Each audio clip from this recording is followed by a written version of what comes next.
Good afternoon and welcome to the latest in the Trintech webinar series. Today we're going to be taking a dive into risk management and how the Adra Suite can really give a lot more visibility and value in that area. Today you'll be listening to myself, Aaron O'Donoghue. I'm a partner manager here at Trintech, looking after our partner ecosystem here in EMEA. And alongside me we've got Tembani Matetwa. Yep, thank you. Tembo, do you do a quick introduction for yourself?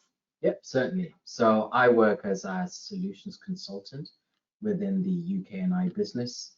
So effectively, my role is to position and present the product suite that we have, and also help out with educating our partners in terms of our software suite.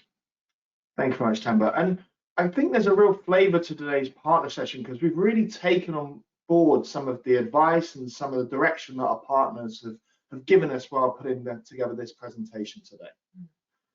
So first things first, let's kick off and just jump into today's topic. So to your mind, Tembo, what is risk management? Risk management, if I were to try and break it down, has certain facets to it.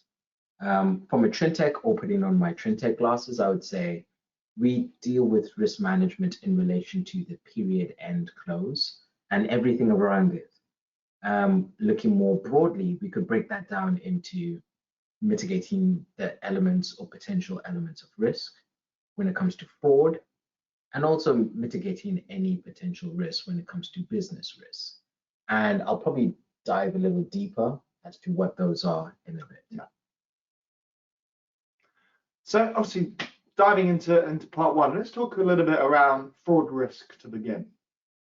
So from our perspective, fraud risk is effectively ensuring that you've got the right numbers and ensuring that the numbers that you have correlate with the story or the elements of the business. And so there are a couple of things to take into note, because to get to the right numbers and ensure that they tie up and present the true story, you need to have, for example, good routines and practice as a starting step. Because a good routine in terms of sourcing the right data, getting to the right numbers, and having that being part of a repeatable process ensures that during every period end close, you get to the right answer majority of the time. The second element is increasing insight and oversight. So dealing with the first element, when we talk about increasing insight, and how that helps with detecting fraud. We talk about ensuring or knowing what the numbers are, seeing what reconciles, what doesn't reconcile, ensuring that you've got a great insight as to what story the numbers do tell. And that just doesn't only relate to the numbers, but we also do talk about, for example, ensuring that all the documentation to surround the figures that you have present the correct picture. So putting that in relation to some of the solutions we talk about ensuring that you've got checklists to present or to support the process that you have, which are time and date stamped. We talk about presenting the right documentation to you, for example, maybe substantiate or support the numbers that you have in your balance sheet, as an example. And then the next thing that we talk about is then controlling the frequency of checks. And with this, as I mentioned just now, I was talking about the balance sheet. One particular client comes to mind where they had one account where there was only movement once a year. Yeah. And so as part of their process, in terms of insight and oversight also, they would only check this account once a year. And of course, having spoken to our partners, even if you've got accounts with no movement, just checking it once a year is not necessarily the best way to go about things, because there could have been some type of change, unexpected change during the year. And we'll come back to that when we talk about the business risk. But it's very important to ensure that for all the processes you have, be it your balance sheet or be it even your workflow, you're on top of absolutely everything. The best way to do that is to ensure that people are checking regularly. Now, I'm sure that everyone watching this is probably sat back aghast because we've just finished a lot of year-end closes and time is finite. So putting, again, my Trintech lenses on, we started to talk about automating some of those checks for you. So ensuring that you have a very good process in play, but ensuring that you've got the technology to support that. So that for your auditors, you get a nice blue tick. Yeah. But in addition to that, you also free up some of your team members' time. And whilst focusing on team members, the other thing to consider is ensuring that you've got a good division of labor between your team members. So when thinking about products, we always talk about knowing who's doing what, when, and how. And having that also ties in with the point about oversight now, oversight of your team, understanding how they work, what they need to work on. And just having good control of that is important because overworked teams make more errors. So it's very important to ensure that what they do is put them in the best position to operate at their best.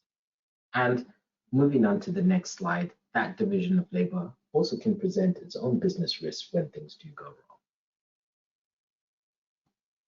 And I think that's obviously, as you mentioned, very nicely ties us on to element 2. So just around the business risk, do you want to talk a little bit about that side of things as well? Yeah. So with business risk, the most important thing is to think about the past 3 or 4 years that we've been through. There's been a lot of instability, and unstable business environments lead to an increased need for flexibility. COVID led to a lot of challenges that finance teams hadn't necessarily come across before. The first one being, of course, how do you maintain data quality when you've got teams who are operating in many different places? And that was the first thing where your technology needs to be able to be distributed, but ensure that that same level of insight and knowledge is the same as having everyone inside a shared service center or inside the same office. Yeah. The second thing is then, of course, ensuring that you've got the same level of efficiency, because one thing that happened to a lot of businesses during COVID is they had an increased need for agility. And CEOs were putting a lot of pressure on CFOs to know the financial picture, to be agile. And so there was a need for software solutions to get them to the answers that they needed quicker so that they could take the decisions that they needed to take. And so that has led to a fundamental change, I believe, in the way that people work, that there is an increased need for technology. Because if you've got your answers and you've got a good control of your balance sheet, for example, and you know where your problems lie, or how much cash you have at any given point, you have a lot more flexibility as to what you need to do. Very interesting. And then with that need for flexibility, you also have the need to have a robust organization of rule. Because it's not just important to be able to do it once or to be able to deal with one or roll with one punch, so to speak, but to be able to repeat that process by having good routines. So having good fundamentals in the business in terms of the way that they operate. And those fundamentals, we've already talked about the data point, but it's ensuring also that you don't have, for example, key person dependency, where one person leaves the business and the business effectively caves in terms of the way that they operate, because so much knowledge leaves the business. And we'll come back to that point, but having a robust organization, a strong foundation is important. And I think obviously that's really, really interesting. So I think we should talk a little bit now about how can you control these risks? And how specifically can you use the Adra Suite, particularly around the balance sheet reconciliation side with Balancer and the process management side with Task Manager? And it's good that you mentioned the products, and I'll probably go into them in greater detail as we continue. But as a starting point, I just wanted to highlight specific accounts and specific scenarios where it's vital for a team to have, one, a controlled, repeatable process, which is easy to understand, so that insight, and easy to track, so that oversight. And we can start off with bank, which is effectively managing your cash. And that's the lifeblood of a business. So it's important to ensure that how you manage it, how you oversee it, how you reconcile the items around your bank accounts, around any cash is easy to follow. In addition to that, we have the other supplementary accounts. So be it looking at your assets or your liabilities. For example, your accounts receivable, your accounts payable, inventory management, especially as you know, a lot of businesses went online. So the e-commerce businesses, there was a need to stay on top of that. Or even your ongoing projects. In Task Manager, we can take these elements that you see on screen here, because they have repeatable processes, and ensure that we can put them into their own workflows, which your team can, one, work on, two, from a management perspective, you can understand what's going on and you can effectively audit that, because we track the steps by providing that audit trail within the system. And it's important to, even once you've got them tracked and you understand what's at play, to start to think, okay, out of all these processes and these workflows, which ones can be automated? Which ones give us the biggest issues? For your larger organizations, and what we've started to see is intercompany transactions have become a bigger and bigger issue. So being able to track your AR versus your AP, being able to track intercompany loans, those elements present big risks, not just from a finance or an accounting side, from a tax or transfer pricing side, they present their own risks. And it's important to get a clear picture of what's actually happening with those accounts. And the best way to get the clear picture is to ensure that everyone who is documenting that process is doing what they need to do. And as a final part, when it comes to income and expenses, tying back to the first element that I mentioned about cash being the lifeblood of a business, it's very important to ensure that as you go through, you're documenting the process. If your customers, for example, get back to you that they're going to be late with payments, how visible is that to the business? How many write-offs do you have? And this is a framework that Adra can provide, but it's also a framework that Adra, in addition to working with some of the partners that we do work with, they can then flesh out what your particular risks are. And that very nicely brings us to the next section. Prior to this webinar, we actually did a piece of work with our partners where we asked them for their best practices around risk management, particularly relating to the Adra side of things as well. But we got quite a wide variety of feedback, but there were certain themes that continue to come up for the responses that we got. So let's run through now just the top 4 most common ones that came back from our partner community when we went to them before this session. Good. And I'm going to try make them as succinct as possible, because they did provide quite a lot of good insight.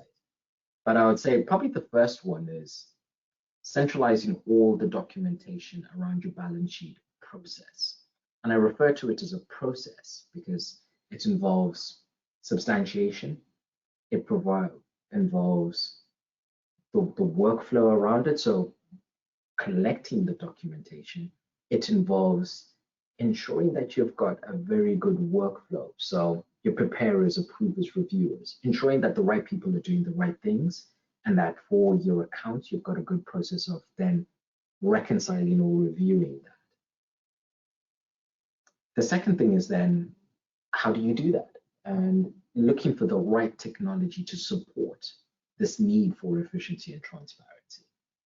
And with that, there are many software solutions in the market, but you have to actually look at the inherent risks which are out there. Do you have something which is agile, i.e. easy to implement and very simple to follow so that you can roll with the punches, as I mentioned earlier? Do you have something that's thorough? So not just Excel, although Excel is good and we'll never really get rid of Excel, but do you have something that is robust, easy to understand, that provides a level of visibility that this post-COVID world needs?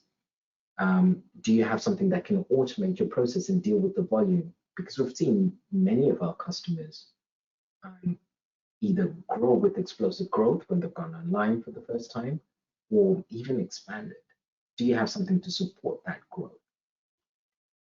The third thing I would say is, when you have a good or clear picture of where you are, review and define your workflow process as a team. And that is, I could further break that down into two stages. The first element of being able to review it is, it ties in with the point before about technology to give you a clear understanding of how you operate today. But then working with ourselves, working with our partners, you then can also start to decide how can we work going forward. And we've got quite a few clients who, for example, with our task management tool and even ourselves, can provide you with a best practice template based on the way that your business works to help you go forward so that your workflows for all the processes that are repeatable can be defined, and then they can help you be as efficient as possible. And then last but not least, and I mentioned this before when talking about working with actual people in the finance department, is moving from tacit, so knowledge inside people's heads, to implicit knowledge, which is knowledge which stays with the business. As I'm sure a lot of you are aware, there's been a lot of churn, or a lot of people moving between businesses in the past couple of years. And with that, a lot of knowledge walks outside the door often. And it's important to ensure that the knowledge that people have is documented and centralized and accessible, so that even if 4 members of your team were to leave to go to another opportunity and you have 4 new members come in, they can hit the ground running because everything that they need in terms of knowledge is there for them to follow. Now, I'm going to take that a little bit further by actually providing a vision to everything that we've been discussing. And so just moving my mouse cursor, coming to the red column here, the first element is when we talk about risk, when using, for example, Adra Balancer, which is our balance sheet substantiation tool. This tool allows you to bring in your accounts, automatically reconcile them, but also to provide them with more information that would be pertinent for your process. So what I highlighted was the ability to bring in your accounts, but also to then show the risk rating of these accounts so that you would know who's doing what, or more importantly, what are the high risk accounts that you have. The second thing is that to be able to get a good understanding of what your high risk accounts are and to actually have the time to work on them, I highlighted this here where in Balancer, you can automate that reconciliation process. So coming back to the idea of like an account with no movement, as an example, we can get the system to automatically certify the account and if need be, carry it forward. So you can have that account where there's movement once a year, but you get the system to do the regular checks. And if nothing needs to be done, the system does the heavy lifting. So you, as a person inside the team, just really focus on the accounts that you need to focus on. The second thing is that when we talk about ensuring that knowledge stays within the business and how you minimize the risk that you have. Within the system, you can segregate duties. So you can say who's doing what within the business. And built into our system is the 4I principle, where you can have a preparer, approver, and if need be, a reviewer. And so that mitigates the risk that you inherently have of not having the right numbers, tying into the first point about mitigating against fraud. The second thing is that in terms of documenting the process, so tacit to implicit knowledge, you can document what that process is supposed to be, the steps they're trying to take, so that it's very easy for a new member of the team to know what they need to do. And last but not least, we have a built-in audit trail within the system so that it's very easy to trace what is being done and when. Of course, it's not just about the balance sheet. We've got the task manager solution, which internally I refer to as our workflow solution, which really does help manage the repeatable processes that we have and centralizing all of that, including documentation, in one place. And just like with the balance sheet piece, it's very important to know who's doing what. And in this instance, you can know who the preparer is, who the reviewer is, and have that 4I principle around your process. But it can be more granular than that, where you even then can drill down and look at what are the control activities that I have. So we've got quite a few of our more advanced clients, I would say, who even as a process set up internal controls. So you would have your month-end close, your quarter end, or your annual close, but you can also have a repeatable process for your internal controls. And then last but not least, when we talk about improving these processes, we talk about ensuring once you've got your documentation stored, you've got visibility of process, you've got the audit trail, you know how you're operating today, but you've also worked with some of our partners to map out what it could be, then it's a lot easier to ensure that from a business risk perspective, or even from just a pure financial risk perspective, a lot of those risks can be mitigated. Because knowledge, or what we've basically been summarizing is, knowledge and visibility significantly reduce risk. And of course, if you wanted to know more, or if you wanted to start to build out what that process is, that's where we come in, and certainly that's where our partners come in. Brilliant. Thank you, Samba. I think that's been a really enlightening 20+ minute discussion now around risk and the value that Trintech solutions can bring along to it. So alongside thanking yourself, I'd like to thank everybody for joining us today. Our contact details are on the screen if you'd like to reach out to us directly to continue the conversation with risk with either us ourselves or with our partner community. We'd be delighted to have that conversation with you. But once again, thank you for joining today, and we'll see you on another of our webinar series soon. Goodbye now. Thank you.